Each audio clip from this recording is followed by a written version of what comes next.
What's up, party people? It's Keys Dan with RadioWhat.com, DJLittleRock.com, coming to you live and in living color from the Radio What studios. And this is my podcast, What Makes You Famous? It's an extension of the RadioWhat.com internet radio station that I've been running for quite some time. And if you need DJ services, where do I always send you? DJLittleRock.com. One more time. DJLittleRock.com. Check availability and get a free price quote, and maybe you can have me at your next event. You know I like to party with the people. Are you not entertained? Let me entertain you. I like doing the weddings and the parties and the karaoke jams. Yeah, I have a lot of fun doing that stuff. Speaking of entertainment, today on the program, I have Raven Chain of Sister Kill Cycle. Who's Raven Chain of Sister Kill Cycle? Where you been? Where you been? They've been around for a long time, but you're going to find out more about them in the next few minutes, so stick around. This week's shows, I have one public show every Friday night. You can be almost assured that I will be at the Rab in Conway, Arkansas on a Friday night. Yeah, video dance party, karaoke jam, full bar, kitchens open, pool tables, pool tournament on Friday nights. So if you want to try to make some money on a Friday night, I encourage you to check out the Rab in Conway, Arkansas and get in the pool tournament. And then while you're waiting, while you're playing pool, you can take some time out and sing on stage on the other side of the room at the Rab in Conway, Arkansas. Yeah, you're the stars of the show. We put on a little concert every Friday night starring you. Yes, you. That's the Rab in Conway, Arkansas, 8 p.m. until 12:30 in the AM, Friday night. All right, let's get into it with Raven Chain of Sister Kill Cycle. I got him on the Skype. Let's Skype Raven Chain now.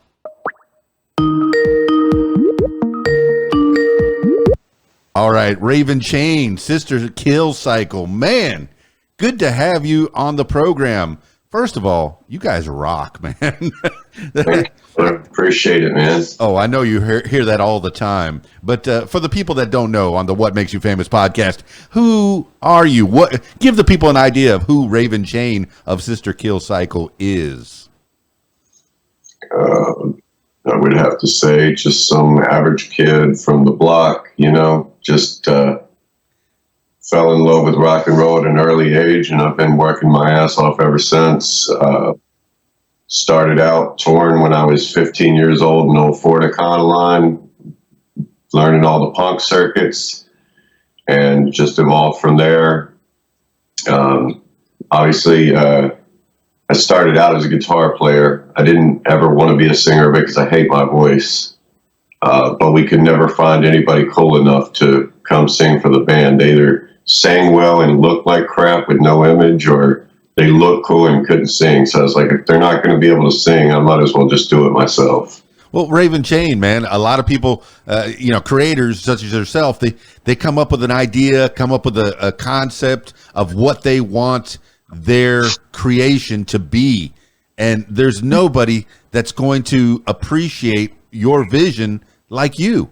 I've tried to hire other people to do the jobs, the various jobs that I can't do. Maybe I get double booked, and I say, well, let me hire out another DJ to go do this job. But they're not going to care about that client the way that I do, or the way that I feel that I do. So I think in that respect, man, you have to take the reins in this. And you say you've been doing it since you were 15. You still seem like a young man to me, but from what I'm looking on your YouTube page, at least 11 years of content, of quality rock and roll has been coming out of your mouth, the front of your face, man, and out to the people. But how long ago did the Sister Kill Cycle start? And I know you've been in rock bands before that. There was another thing called the London Hell, but we can get to all that. Tell the people about how you started with the Sister Kill Cycle. Sister Kill Cycle actually started in 2001.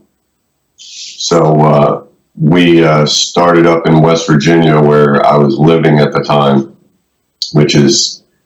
that's a story in itself, living in the backwoods of the hollers and stuff like that. It makes a man out of you. Well, tell me about that because I'm from the Everglades. You know, I was born and raised in South Florida, the Florida Keys, but mostly Fort Lauderdale, Miami. But I spent a lot of time in the Everglades. But tell me about Virginia and the backwoods. A lot of gunplay.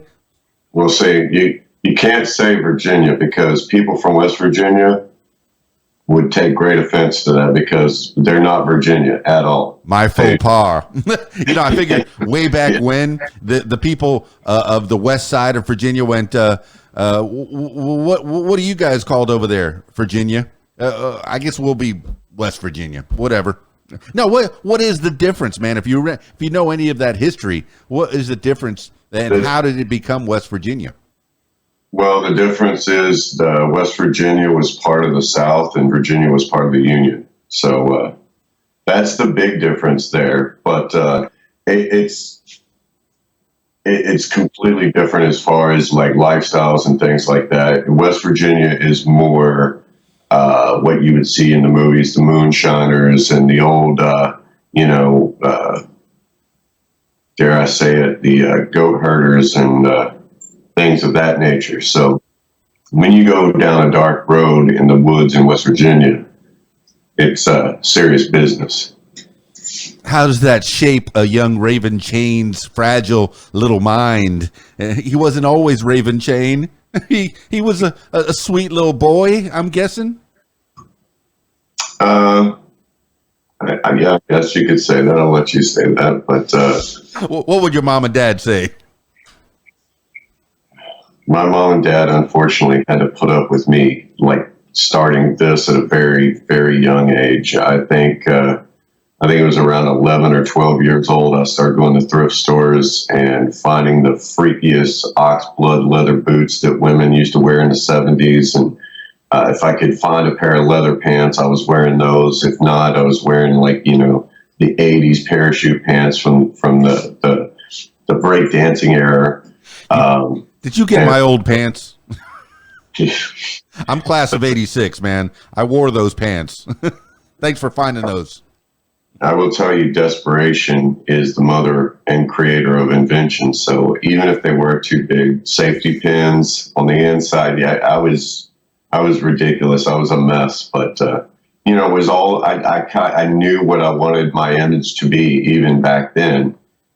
So I just found ways to do it, especially being, a poor kid growing up the way we did. Pretty much my old man was an alcoholic, so he was in and out of the house a lot growing up. So it was pretty much my brother and I being latchkey kids. And my mom, she worked, she took care of the bills and stuff like that. But along with that, we moved so many times from up north back down here. I'm originally from Florida. I was born in Daytona Beach. Oh, okay. So, a long, crazy story. I mean, I've lived in Ohio, I've lived in Pittsburgh, I've lived in 15, 20 different places in West Virginia, 20 different places in Florida. So I was one of those kids that, every other year I was in a different school. So, my brother and I were pretty much our only friends. We didn't have friends. Yeah, it's kind of hard to make friends, man. So, but the moving around, was that, dad just trying to find his way and get away from the alcohol, I guess? Well, I mean, we've probably been that way ever since, even before the alcoholism started. We're a military family, so we had to travel back then when I was a kid. But even after that, it was pretty much us moving to run from him. So, okay. All right. So mom and dad split up for a little bit, maybe separated? Yeah, on and off their whole lives. So, dad, that's what I'm saying. Dad was not in the house a lot.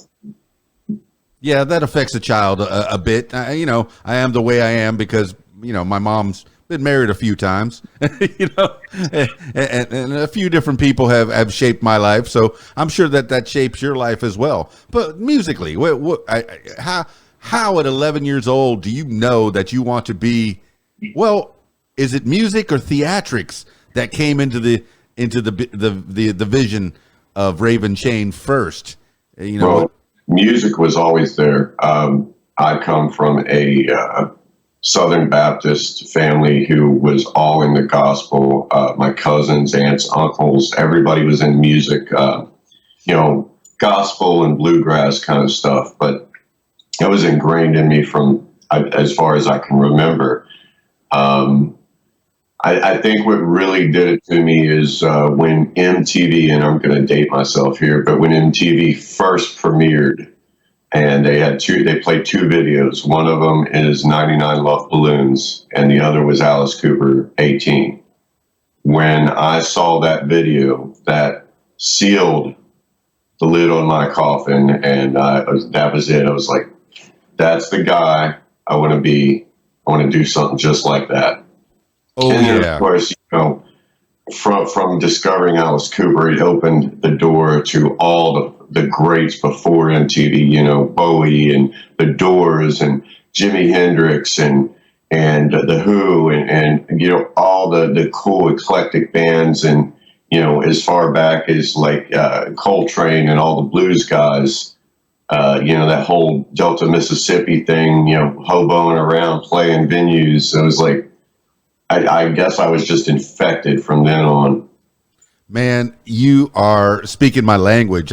Like I said, I'm class of 86. I don't know how old a man you are. You may not want to divulge. Before I was 50, I thought there was a shelf life on the entertainment business. And I went, I don't know if I want to say my age. But then when I turned 50, I screamed it from the rooftops, man, I'm 50. I don't care anymore. And then once you, I survived. Look what I have survived. Yeah, once you get to a certain age, you just, hey, man, you're doing the job, you're entertaining the people, you're getting away from their drab, humdrum lives, 9 to 5s, and they come out to see a Sister Kill show. They're going to get a show, man, and you're emulating yourself after Alice Cooper amongst other things. And my second favorite rock group, David Bowie, and his people. Queen's my favorite. Queen's always been my favorite. Since I was a little kid back in the 70s, I got 13 of their albums back then, and it was over for me, because it's all kinds of different music. But the theatrics of it, man, that brings not just the audio, but the visual. And you're an MTV kid. You remember when MTV played music videos. I play music videos every time I do a show. It's a video dance party, and I'm going to put some Sister Kill Cycle videos up there, and people are going to go, huh, who's that? And I'm going to go, Sister Kill Cycle. You better look them up. You better recognize. I love it, man. I love the theatrics of it. And this is cultivated from an early age, going to thrift shops. You're the guy pulling out those weird boots and those weird pants that may or may not fit you. Dude, what are the other kids in West by God, Virginia, thinking about Mr. Chain running around in these clothes? Well, let's just say that's how I learned how to fight.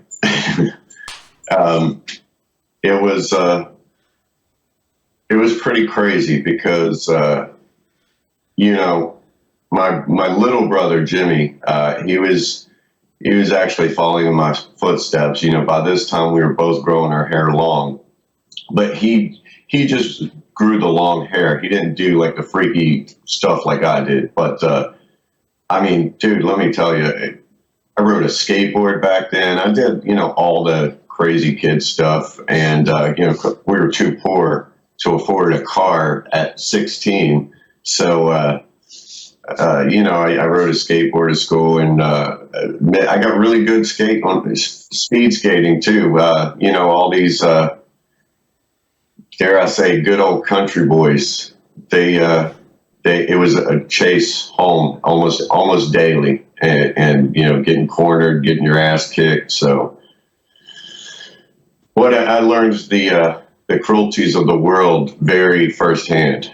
Well, riding them skateboards on those back country hills, it's hard to ride on dirt, man. Yeehaw! There ain't no real roads. It's all picking and gravel. I find myself in Arkansas right now, and I like it. It's different from South Florida, from Miami. I did a lot of jobs up in Delray Beach as well, man. I do miss those days and those times. I miss the ocean. Where do you find yourself now?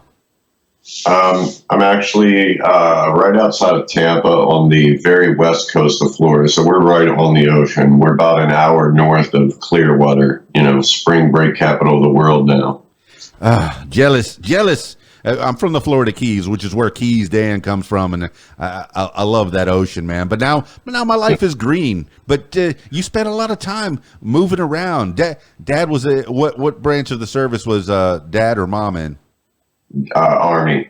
Army. Yeah. And that was your dad? That was my dad. Yeah. What kind of job did he do in there? Yeah, he was a forward observer. Forward observer. Point man? I don't know what that means. Basically, they're the guys that go out and they go closest to the enemy and then send back coordinates for strikes. You kind of putting your toes out, looking for landmines. Oh yeah, that sounds like a dangerous, dirty job. Yeah, that would put the bottle to my face. Maybe there's a little stress involved. Have you come to grips with that? Maybe that's the reason. Well, yeah. I mean, we're finally in my family getting to the point that maybe we're looking at taking out a loan for our therapy bills because music for me has been pretty much my therapy for my life. But there is a point where you can try to hold that stuff in all you want, but we definitely now talking as a family, we're like, yeah, that could be the cause of a lot of our misfortune. Yeah, time and time again, I find that people that in the music industry, music is therapy, man. Music can save lives. I was talking to a gentleman, I don't know, a couple days ago. He says, "Oh, your song, it touched me. I was about to end my life, but look, this is the suicide note." And he rips it up in front of him. And wow, a song that you sang, and it's a metal song. You could have been just listening to the hard guitars and the drums, bah, bah, bah, bah, but he listened to the lyrics and he went, "Ooh, that touched me." Man, that's something that's powerful. That's something that you can do, Raven Chain, as a songwriter in Sister Kill Cycle. Now, Mom's trying to keep it all together, man. What's your mom doing, holding you and your brother and the family together? She's basically worked, 6 days a week. She had a cleaning service, so she would go clean offices in people's homes and everything like that. And like I said, it pretty much, my brother and I would get each other ready and go walk to school together, and then go to school, and then come home, and then we'd sit down with a bowl of cereal together and watch cartoons, afternoon cartoons. Till we got old enough to quit school, and then we were both fucking out. Well, I didn't know if we could swear. Apologize. It's your podcast. You do what you want. Props to your mom for working so hard. Hey, the cleaning business, at least it's something that you can take with you from place to place. Hey, look, and you put up a little flyer. I clean your house for X amount of dollars, but it's not an easy job, man. And it's not an easy job raising kids. I keep my I worked like several jobs to keep my wife at home to take care of the kid. And man, I wouldn't trade jobs. I wouldn't say, look, honey, I'll stay home and then you go out and work a few jobs. No. Her job, harder than anybody else. But not only is she raising two boys, my mom raised two boys as well. Were you the older or the younger? What, my brother? Yeah, older or younger? He's younger. He's the younger. So you're taking him under your wing. And what's he thinking about all your fancy clothing? Did he get into it as well, trying to emulate his older brother? No, I mean, not like that. We both got into metal music, but he kind of was more into just the normal, Metallica t-shirts and blue jeans. And, he always wanted the white sneakers, but he had, hair down to his ass. So I guess we were both like metalhead kids, but yeah, I was the only one that was the freak of the week. I mean, my mom would just, look at me and shake her head, but she She never told me no. She was like, always supportive. My mom used to fly in down here when we had shows, and she would just come, and I would. It was an honor because I got to do, as we started getting bigger as a band, got to give her like the VIP experience and all that. So, it was really cool. That's the one thing about my mom. She's always been really supportive of my art. Man, your shows are huge. For people that haven't been to a Sister Kill Cycle show, it's not your typical band in the in the corner playing a little music, maybe a couple of lights here and there. You're theatrics, man. You're everybody in the band is made up. It's got to be hours and hours in the makeup chair, or you guys at your respective dwellings doing your makeup and then heading off to the show. And then people are looking at you in your cars going, huh, look at that. There's some kind of freak over there, but it's got to be fun to dress up and get out to a show. People, all right, I don't put the makeup on, but whenever I do a wedding, a DJ, I'll wear a bow tie. I'll put the outfit on. It's a uniform. It adds to the experience. You're not coming in shorts and a t-shirt and playing some music. You're giving the people something extra. How long does it take to get prepared for something like that? I think the most part is the technical, like live show part. Typically, when we do a show, we will load up. If it's a local show, either way, it doesn't matter because we still do smaller shows the same way. We cram everything we can on that stage, but we usually end up getting there early in the afternoon, and then probably 2 to 3 hours to do all the stage setup with the lighting and everything like that. It's got all the cables got to be ran, the lights got to be set up, and then rehearsal, sound check. And then actually putting the makeup and the costume on, I've gotten really good at it over the years. So probably takes about 15, 20 minutes. Yeah. I'm guessing at this point you got some roadies that are helping you set up because I know what you're saying about even if it's a small venue, you cram a lot in there. I don't know how to do a small show. I'll bring all the lights. I'll bring all the microphones. I'll bring the TV screens to put music videos up. I make sure at least I have one. More times I have two, and then sometimes even 3 screens just to give that visual flavor. So when I'm playing a Sister Kill Cycle, they're not just hearing the music. They're, oh, look at those guys. I want to know more. I want to know more. I'm an MTV guy myself. I remember Video killed the radio star. I don't know if I remember it firsthand. 1981, I think I was in, middle school, maybe 6th grade. But I do remember MTV being huge. But all right, I do want to go back to the hair for the people that are listening to the audio version of this, checking out the video version. Check out the video version on the YouTube for sure. But you say your brother was growing his hair long, and then you were doing freaky stuff. What's freaky stuff back then? Probably long hair, and I always kept one side shaved like the skaters. And then, of course, I had to go a step up from that.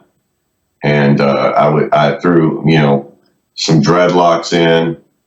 And then dreadlocks weren't enough, so I started attaching crap to them. And we used to wear these long ass dangly earrings, and then I put like razor blades in my dreads, and so I still look like that in high school. By the way, some people probably have some photos out there somewhere if you want to find them. But I was definitely a strange looking 15-year-old sitting in class with his head down,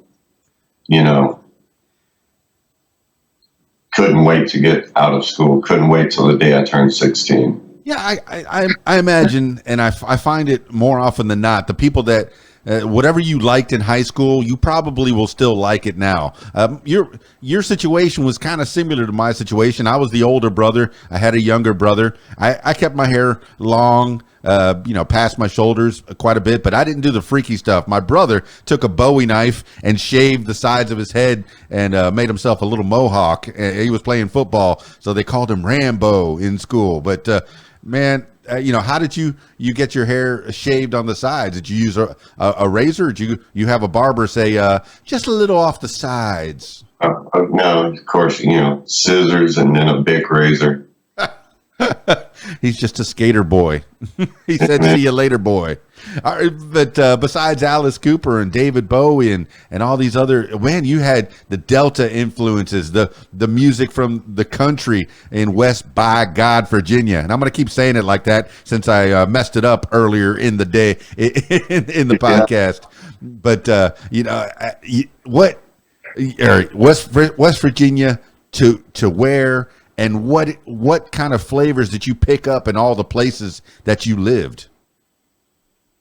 Well, I mean, Florida back in that day, some of the places like maybe Miami, maybe Fort Lauderdale were like kind of like more hip to an urban setting. But believe it or not, Tampa and Ocala, where I grew up, that was very, very still country. It was just like Southern West Virginians down here in Florida. So you still had those same influences. But I do remember I can't remember how old we were. We were still pretty young, but we moved into a trailer park in Tampa. And, I remember my brother and I, one day we went out twirling around, just exploring.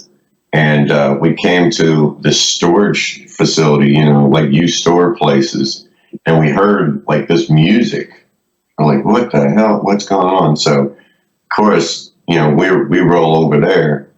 And lo and behold, there's a band in there in a storage facility. And I think this was like the innovators of this because, everybody started like renting out storage places for a place to rehearse, instead of their mom's basement or wherever. And it happened to be the band Death, Chuck Schuldiner out of Tampa, Florida. And I was like, I didn't know who they were at the time, obviously, but I remember distinctly they had a black backdrop in there with the classic Death with the Scythe logo. And then later, as I discovered who they were, I was like, I felt that was like kind of a cool, story and experience that here they are, the world's greatest death metal band.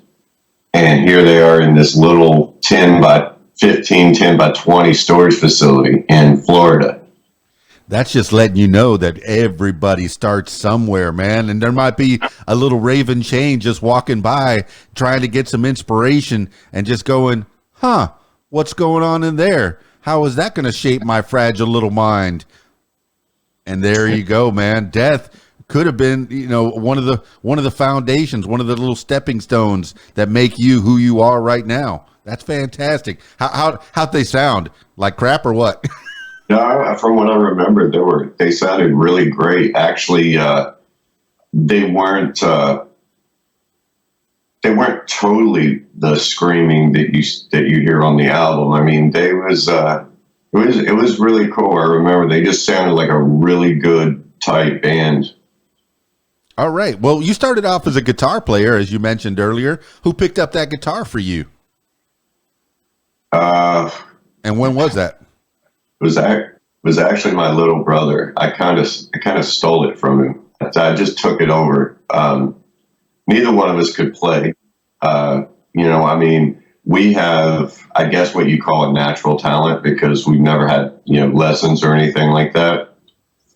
So he would bang around on it, but he got bored of it. So I picked it up. I couldn't play. I didn't know how to play chords or notes or anything like that. But I started out mimicking the sounds Jimi Hendrix made. You know, all the feedback and the whammy dives and everything like that. And of course, this would go on for hours and hours and hours. It wasn't just, you know, half an hour practice time and then it's over. I mean, my mom would like have to put up with ungodly noise, and then the neighbors, because I'd go out on the porch and, you know, but I didn't care. It sounded like ass, but you know, I was doing my thing. And how old were you, and what kind of a guitar was this, if you remember? It was 11 years old, and it was a Cort, C-O-R-T, with a little yellow Gorilla amp. Never heard of it. Probably, what was it, like a cheaper guitar? How did your brother end up with that thing? He ended up, because after we saw that band, you know, he wanted to get into music, and my mom got it for him for a Christmas present. So. And what did you end up with on Christmas that year, if you remember? I think I got a HO scale train set. Okay, that's a good prize. Did he take over the train set? Yeah, I was big into trains growing up. That was kind of like my father and I's like thing together. See, man, whatever brings you and the old man together, that's fantastic, man. I appreciate that. That's cool. I like trains too. I like little train sets, little model cars, you know, things like that. Are you still into any of that? I still love it. I don't have the time to do it, especially how I would like to do it, because back then I had a whole room dedicated just to it. And my dad went, you know, after the military, he was construction. So had this big table set up and all the, you know, paper mache mountains and thousands of dollars spent in this crap. And it's a weird thing, you know. There was a certain point in my life where my father in the 70s was a contractor. So we pretty much grew up really rich until it got bad. And then we lost everything. So I understand both spectrums. I've lived both of those ways of life. I've had money, and then I've had literally nothing. And I would have to say, I wouldn't say everybody to do it, but having that perspective has actually kind of been a blessing to me, because it's allowed me to be very humble. Yeah, that's perspective, Raven Chain, man. That's the guy that gets handed $10,000, and then the guy that works for that $10,000. They both got $10,000, but who do you think has the more, you know, experience, more life presence, you know, more, you know, it appreciates that $10,000 more? I think it's the guy that earned it, that worked for it. Yeah, definitely. The guy that earned it's going to make it last. And the guy that just got handed to it's going to, you know, piss it away. You got that right, man. I know, well, years ago, I got in a motorcycle wreck, and I got a big, giant settlement for it. And that went away real quick because I was handed that money. You know, yeah, I guess I worked for it by getting in a motorcycle wreck, but, you know, it was still found money.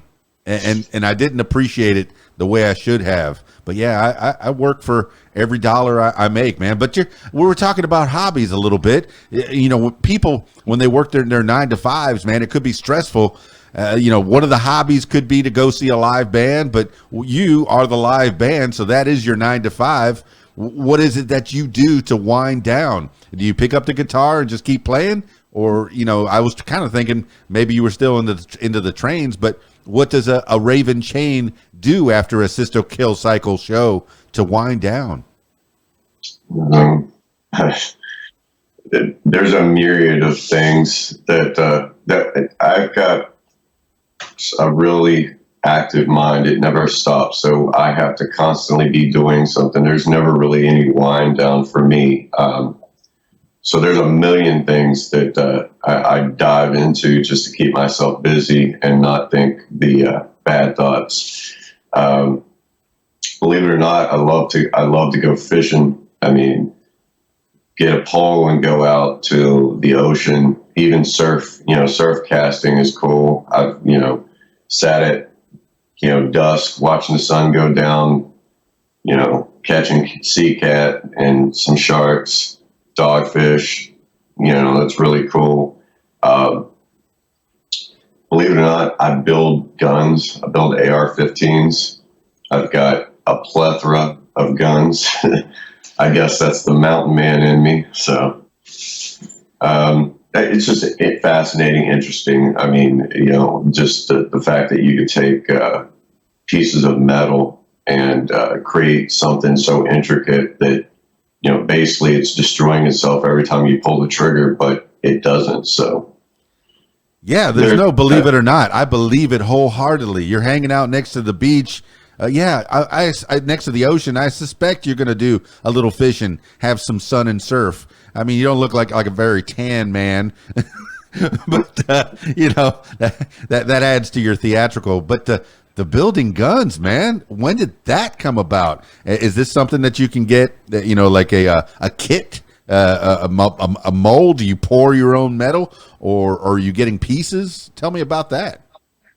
I mean, there's several different ways. I mean, they do have kits, what they call an 80% lower. And for people out there that don't know, the lower part where the handle and the trigger is on an AR-15 is actually what's registered as a gun.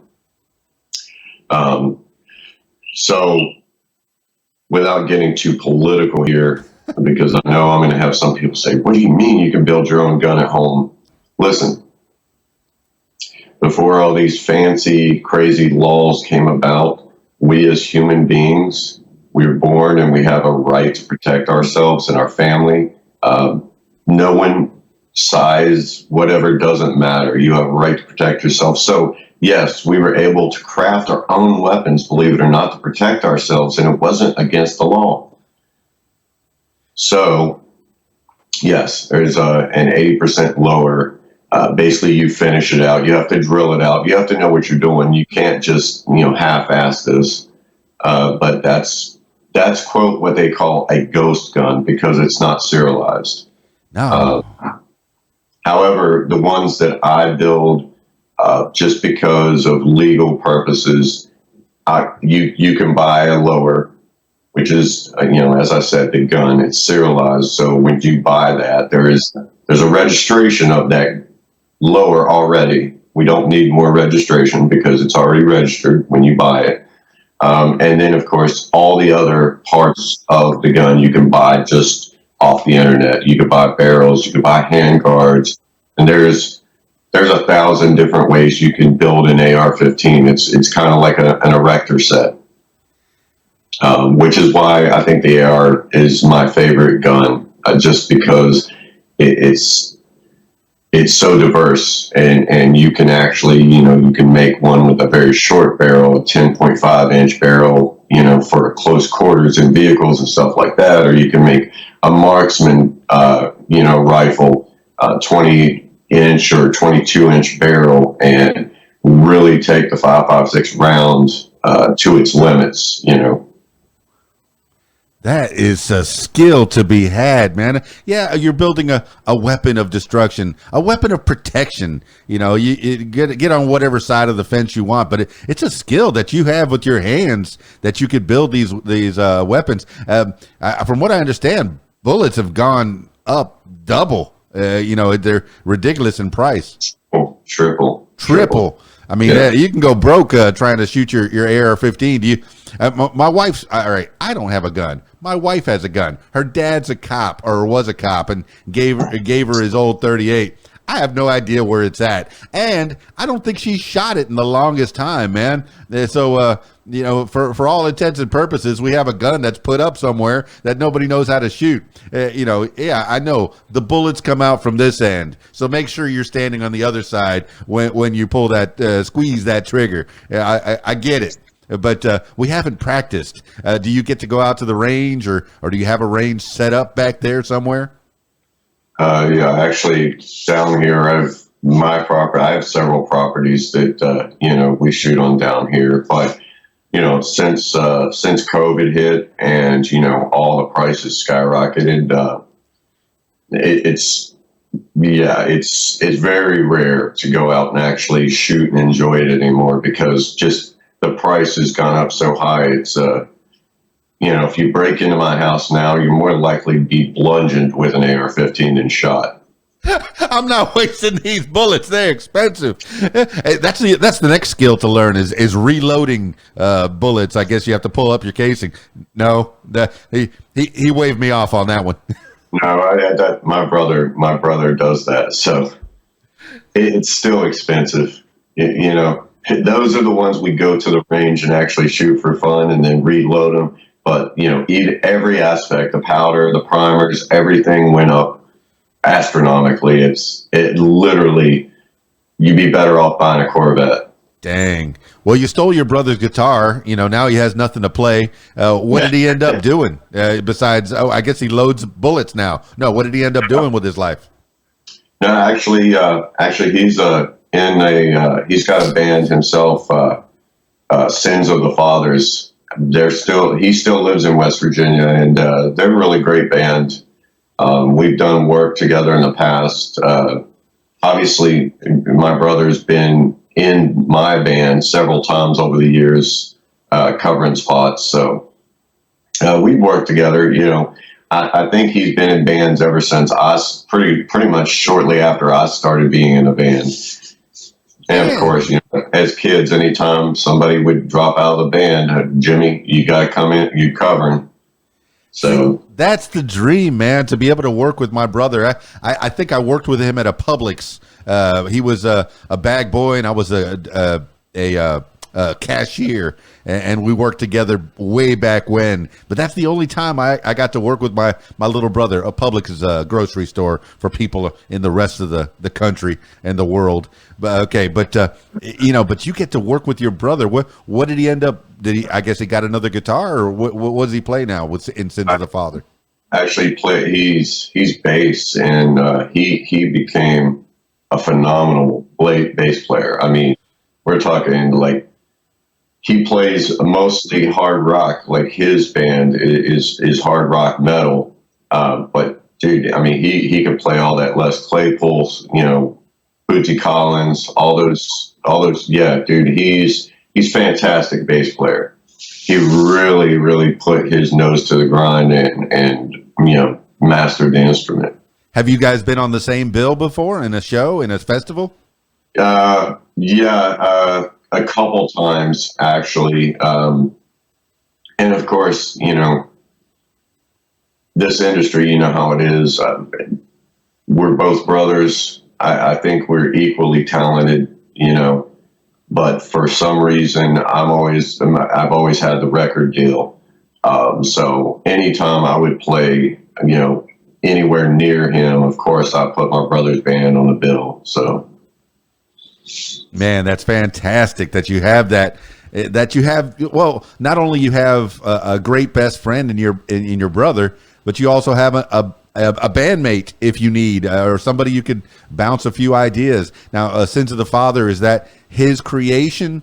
Or that's his baby that he's been working on for probably about the last six or 8 years.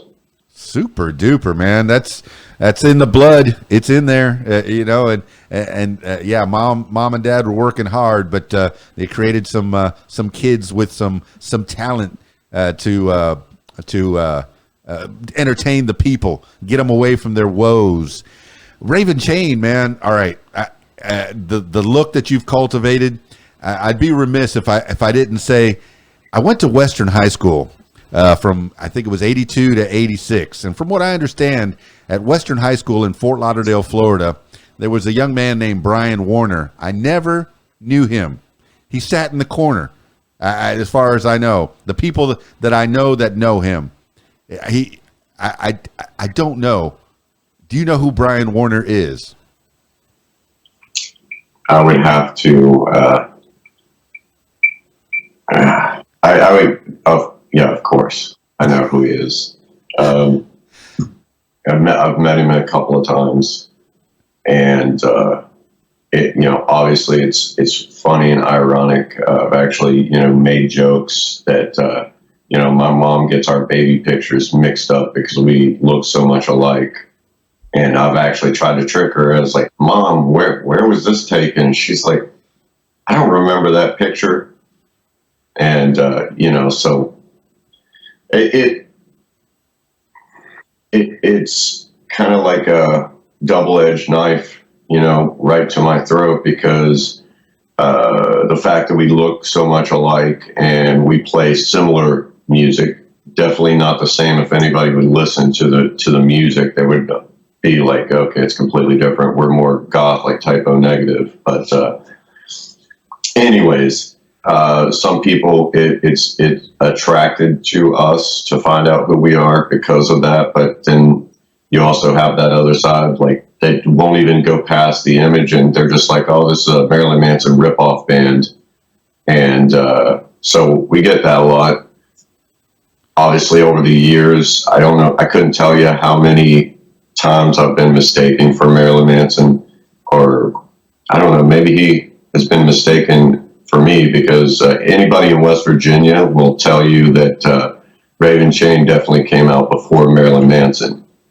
Yeah, you've met him. Did you have good interactions with him? Because you could develop this thing that, like Will Ferrell and I can't remember the drummer of the Chili Peppers. Chad Smith. Chad Smith, man. What a great look. They look alike. They owned it, and it became a part of the show, man. I could see you guys kind of interchanging. I mean, but I don't know if you'd be up to it. But when you met up with him, was it a good interaction, or was it was the first time it was just very quick.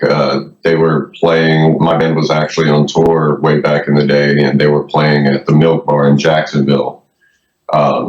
So it was a very quick, hey, how you doing, blah blah blah, crossing paths. He's doing his thing, and then the second time he had an art show down here in Cape Coral, Fort Myers, Florida. And we talked briefly, but of course that was an event, and there was probably 2,000 to 3,000 people, trying to get in this art gallery, and it was a miss then too. So we never really got to sit down in a room and like talk, which a lot of people said, I would pay to see that, dude. Just the two of you sit down. Is like, even because everybody's like, your voices even sound the same when you're talking, and it's just crazy. And he's from Ohio and I'm from Florida, but I lived in West Virginia and Ohio at the same time. Like, we lived in Dayton, and then he moved to Florida from Dayton. So, his dad was a little frisky. No, man, and yes, that could become an event, man. But yes, Sister Kill Cycle absolutely is not Marilyn Manson. It is a totally different show, man. They both rock in their own respect, but you guys, you have something, and everybody has a doppelganger, from what I understand, in this world. It just happens to be that two of you became famous, and you get to, brush with your doppelganger from time to time. But, notwithstanding that, I knew there had to be something in there. And it seems like, you've had some brushes with them. People have compared you. People are going to compare you anyway, no matter what. If older folks are going to compare you to Alice Cooper and David Bowie, and the younger folks, of a certain age, are going to compare you to Marilyn Manson, and other, and what, any other as you progress and before COVID, what kind of events were you playing back then? And was it all festivals? And you said you played bars and festivals. What are you open to playing now? We're looking at a lot of things are going on. We just signed a new management deal with Derek Pichon with 434 Management. And we're working with Paul Crosby from Saliva. We're signing to his label. He is a record label. Those two guys have been like outstanding with us. I consider them like family now. They're so amazing. And, Paul really it just came out of nowhere and really started pushing for us. But we just, before COVID, we had, I think it was like a 26 or 27 date tour, and we were going to continue with the tour regardless. When this first started coming out, we were like, you know what, fuck it. We're going to go out, we're going to deliver it to our fans, we're going to continue this tour. And then probably 2 to 3 weeks before the first date, it started going cancel, cancel, cancel, cancel, cancel. So we ended up as a band losing probably about $15,000 in promotion and all that stuff. That it's just non-recoverable. It's gone. So financially, we took a hit, and then obviously, musically, we took a hit because we had just released a new record. We had to sit on that. I mean, we've done some pushing on the internet with it, but we are coming out probably August, and there's a possibility of a tour that a larger name was on that they decided to pull off, so we might be covering for that. So it's looking like about maybe 15, 20 dates. We are also going to do our own run, probably mostly club venues, 250 to 500 capacity venues. So we want to take it back to like the bars where we're from, and do it that way. And then in 2022, right around the corner, Pigweed and us are going to build a co-headlining tour. We're going to put a whole package together with 2 really freaking awesome supporting acts, and we're going to do probably a month-long tour, solid month out of that. And I've been vowing, we're going to tour 6 months out of 2022. So half the year we're going to be back on the road. We're going to bring the show to as many places, even the small holes in the wall. We're going to get out there and we're going to saturate again, because I think what COVID really showed us is that entertainment is what keeps humanity together, and in one form or another, whether it be music, concerts, or sporting events, or something like that. And I think that's why it really affected us as people, because we had no outlets. And not only that, the big virus going to kill everybody. So there was a fear of that, and a fear of other human beings. So I think now that we've gone through it and we pretty much came out the other side, I think now it's just going to be wide open. I mean, you're going to see more entertainment in 2022 than probably the past 5 years combined. Man, Raven Jane, you are talking gospel. I remember last year, everything dried up for me personally. So I know for all the other creators that and the entertainers that were out there, they were going through their savings, if they had any savings at all. And I'm a dummy. I should, I have a corporation. Keys Dan is a corporation. I should have applied for one of those PPE loans, and the government was giving away money. I'm a dummy. I didn't do it. I just went through some of my savings. But Derek Pinchon over at 434, he speaks so highly of you. Fantastic, and he works hard, man. He's making lots and lots of calls trying to get your names out there. And funny, a couple of days ago, I spoke to Big D of Pigweed. What an amazing dude. And that's another band that's got a lot of theatrics to it as well, with the face mask that Big D wears. And he gave us the story of why he wears that mask. It was a very touching, very compelling story. But, I get it. That's why we're such good friends, and why we want to work together, because the music's different enough to lend to each other, but we both get the the entertainment side of what we do. And honestly, it's to give back to our fans, to something of value. I mean, when you pay to come see a show, you deserve to be entertained, to have a breathtaking experience, a moment in your life where you can go home and perhaps it'll make you dream. Perhaps it will change your life and inspire you. Who knows? But you're going to get value for your money, and not just see a couple of guys up on a stage, playing music. Which, I mean, I guess there's places for that too. Your local sports bar.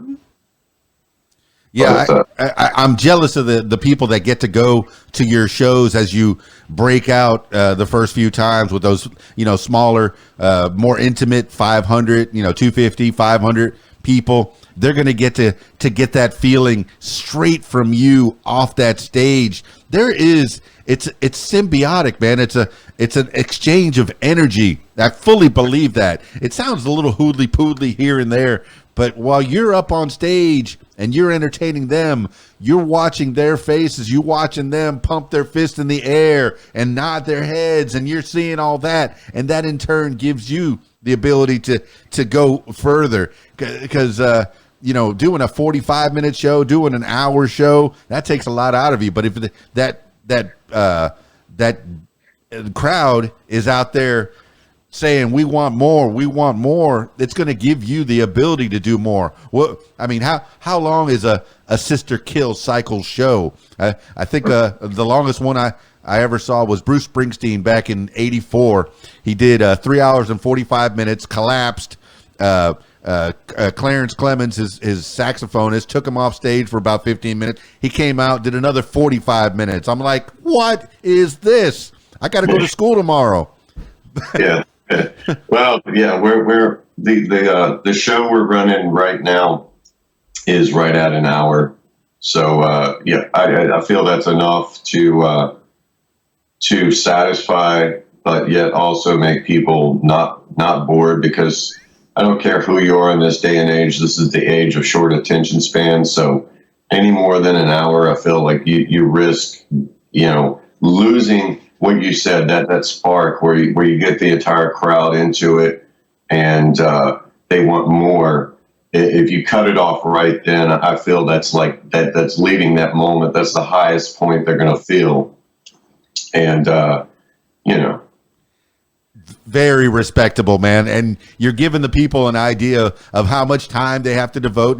Because they got to get babysitters. They got to get their lives in order before they come out to a show. And you're respectful of their time as well. Because that they spent their hard-earned money to come out to see Sister Kill Cycle, but they got other things to do, man. They got lives to get back to, kids and jobs and what have you. And that's why I try to keep these podcasts down to about an hour. I've done some that are like 3 hours and 45 minutes, and I went, that's kind of long, man. And sometimes it's easy to span that gap, that time, because you'll get on subjects, or you'll have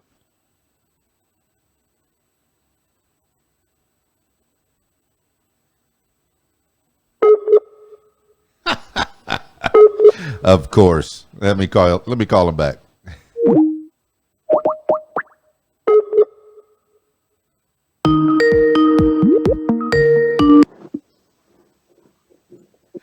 All right. It's easy to span that time because you get on subjects. Yeah, and you'll find the host and the guests hit it off, and it just time before you know it, time has flown by. You're 2 hours in an interview, and but I agree with you. I think right at that hour mark is about the right time for pretty much anything.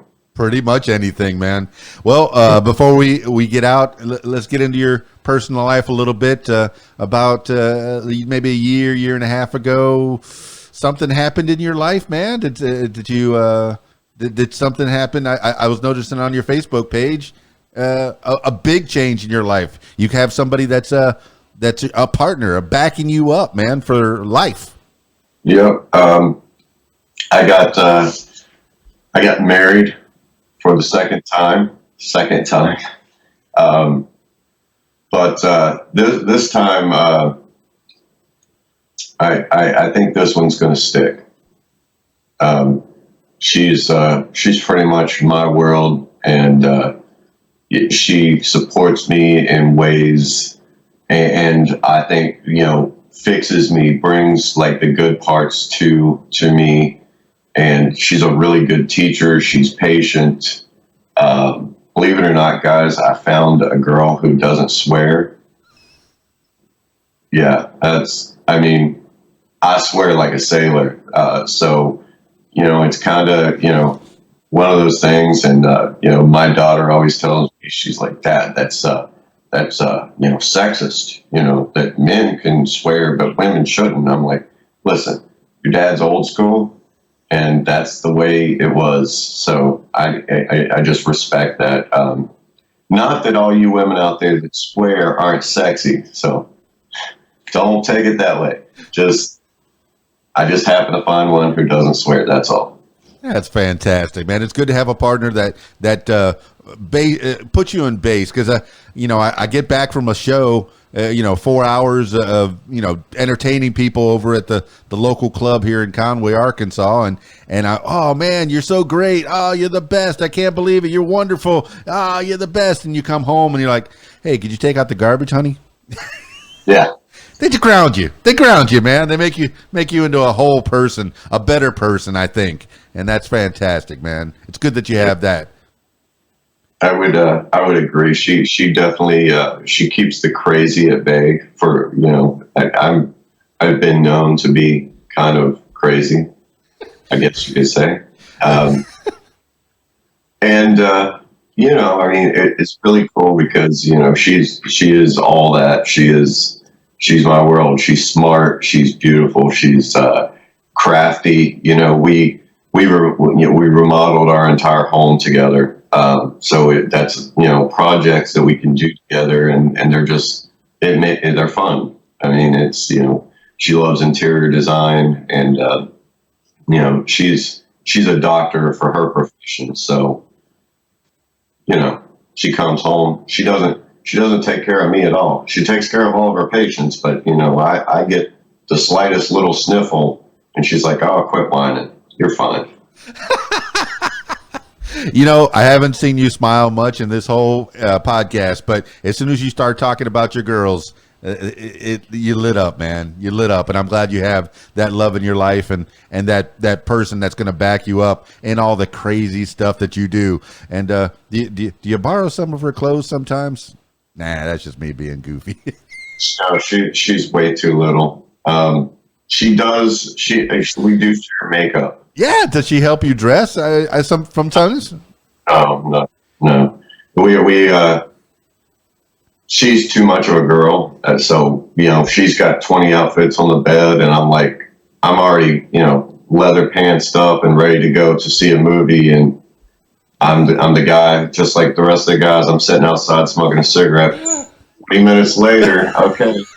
So I guess we're not going to dinner first. We'll just go to the movie. Maybe we'll eat something there.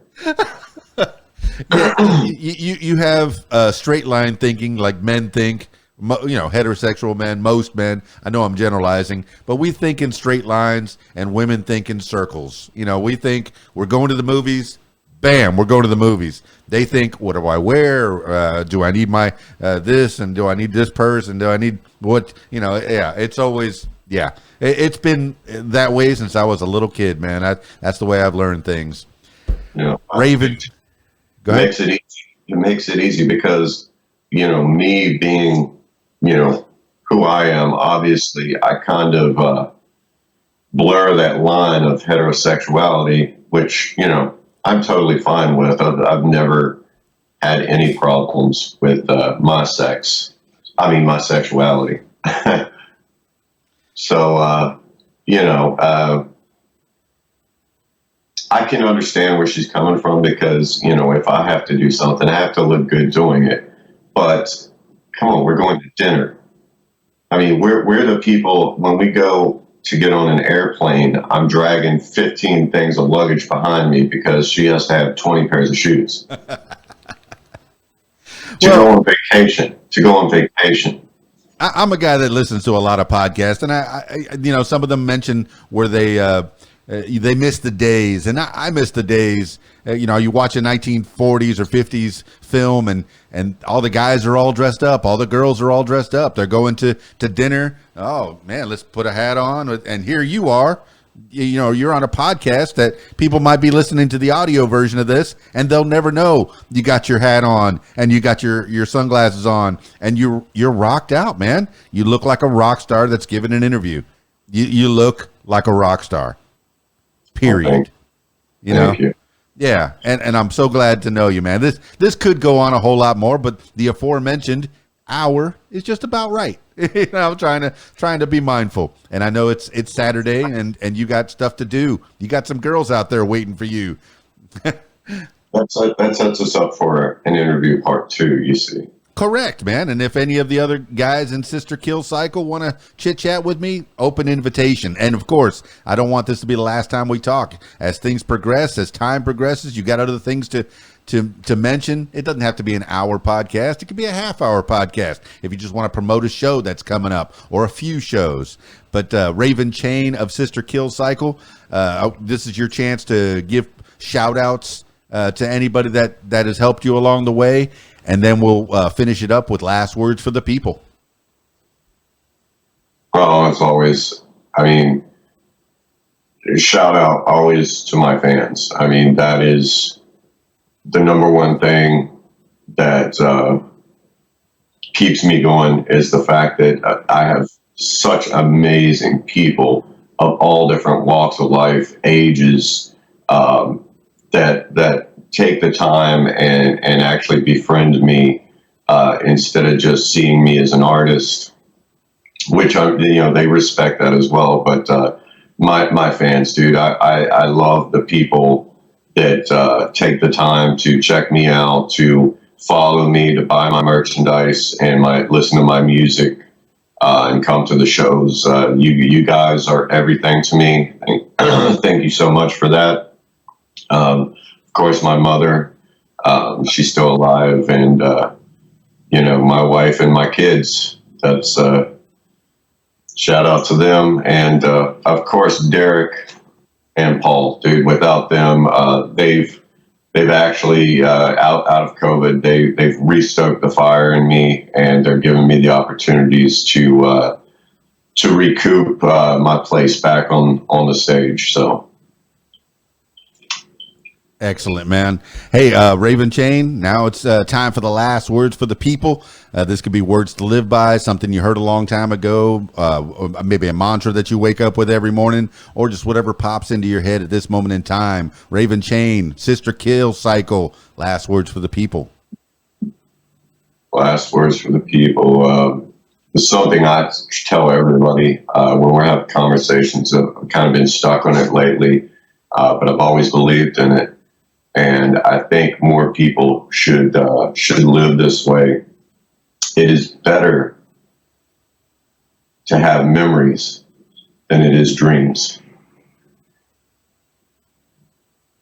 Don't put off doing what you want to do. Go do those things. Make them happen. Take risks. No one's getting out of this alive, as Jim Morrison said, and that's so true. Buy that Ferrari. Do it, because it's better to die with memories than it is to die with dreams. There you have it, party people. Raven Chain of Sister Kill Cycle. Man, that's a cool dude. Man, that's a guy. He's a rock star. Plain and simple. Plain and simple. Rock star. Wants to put on a show for you, man. The theatrics. Not just great songs, which they are. They're great. It's great music, man. It rocks. It the guitars, the drums, the vocals. Bam! You're gonna get an experience in that in itself. But the makeup, the pyrotechnics, the lights, it's a whole happening when you go see a Sister Kill Cycle show. And Raven Chain is a big part of that. I mean, it's his brainchild. He didn't want to be the front man. He wanted to be in the back playing guitar, making googly eyes at people. No, he got pushed out front. And yeah, it's good to know you, Raven Chain. I'm glad that you were here on the What Makes You Famous podcast and give me a little chit chat. Give me a little idea of how you became who you are. Man, you've tasted a lot of the dirt in this United States of ours. And you've gained a lot of flavor, a lot of knowledge in those respects. And I'm glad that you are who you are, man. Raven Chain, thanks for being on the What Makes You Famous podcast. I appreciate it. I look forward to following you around on your various social medias, which are in the show notes and all around. I'm encouraged by people like you out in the world, man, putting on shows, getting people away from their everyday humdrum lives and making them feel something. It's cool. It is. It's something you could do. It's a superpower. Dare I say it, a superpower for sure. All right. Now, if you would like to tell your story, yes, you, my loyal listener, I encourage you to give me a call, 501-470-6386, or email info@radiowhat.com. That's it for this edition of What Makes You Famous. It's Keys Dan, radiowhat.com, djlittlerock.com. Peace. I'm out of here.